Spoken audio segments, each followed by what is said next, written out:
So these are the tools you're going to need. You need a ratchet, rear cassette socket. You're going to want your volume tokens. 8mm Allen wrench might be needed, as these are slotted for an 8mm hex, and a shock pump. These are pretty much all you should need. So welcome to another video. Today we're going to be installing RockShox volume tokens in our Yari fork. The same should be the same for the Lyrik as well as the Pike. So what we need to do is take off our top air cap.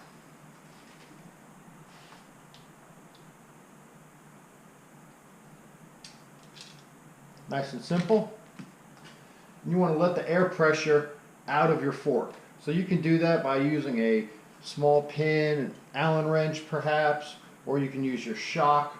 Most people will recommend using a shock pump and getting your reading beforehand, see what your pressure was. However, in my opinion, this is kind of unnecessary because you should know what you're running pressure-wise in your forks.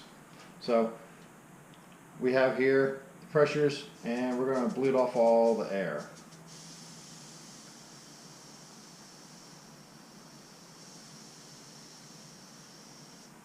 Which takes forever.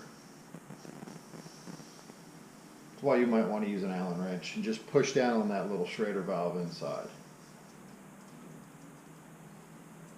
Alright, there we go.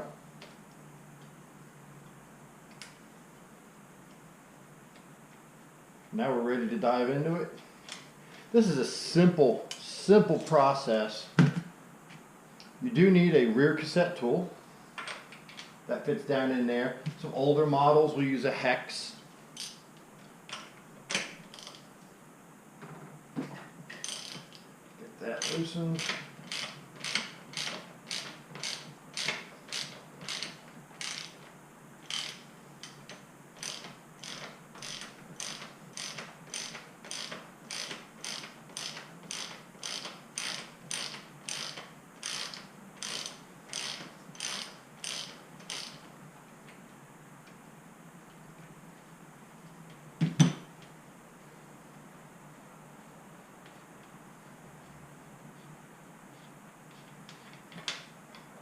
Alright, and you see we have one volume spacer on there already, or tokens as some people call them.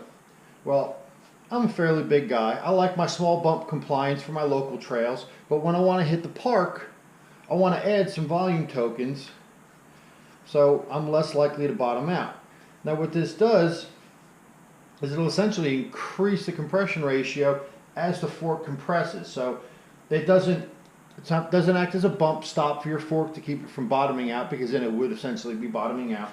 What it does is it allows you to run a smaller pressure or a lower pressure, so you retain that small bump compliance, but when you take the big hits it ramps up faster, so it prevents it from bottoming out in the fork. So here they are. Put them on nice and stiff. If you wanted to take them off and you found them too stiff, you could use an Allen wrench because they are slotted for the hex, so that works nicely. It's an 8mm hex, and that's it.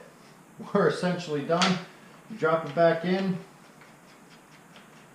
run this back on down, and you'll want to experiment. You might want 3, you might want 2, you might want none.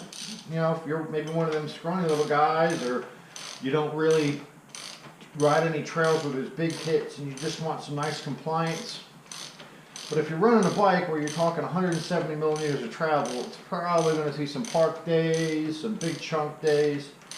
So this will help you from using up all your travel so fast, while still maintaining that low speed, small bump compliance. So that's all installed now. All that's left now is to pump her back up and get her ready to ride again.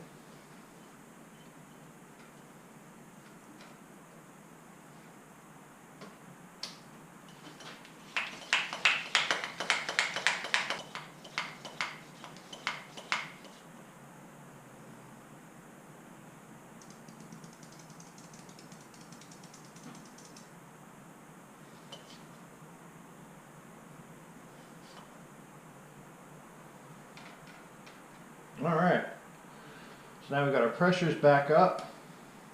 I was running a nice, comfortable pressure before. It works really well for the trails around here. So I can go right back to that and not have to worry about my suspension bottoming out when I hit up my local bike parks. Can't forget the cap. That'll keep all the dirt and everything out of our valve. Spin her back on. And at this point, you'll probably want to take your O-ring and just push it all the way back down. Because then you can double check when you hop on there, make sure your sag is still set correctly, you got your pressures right.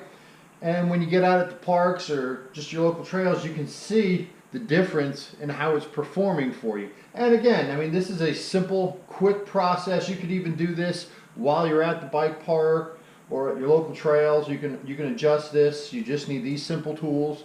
And you can fine tune your fork and get it to where you want. You might not want 3. You might want to take one out and try 2. 3 for me is where I'm starting with for the bike parks. I might throw another one in there. I believe you can go to 4 on these. So hope this video was helpful. And if you liked the video, please give me a thumbs up. And as always, subscribe to my channel and you'll get all the content I put out. Have a nice day. Go ride.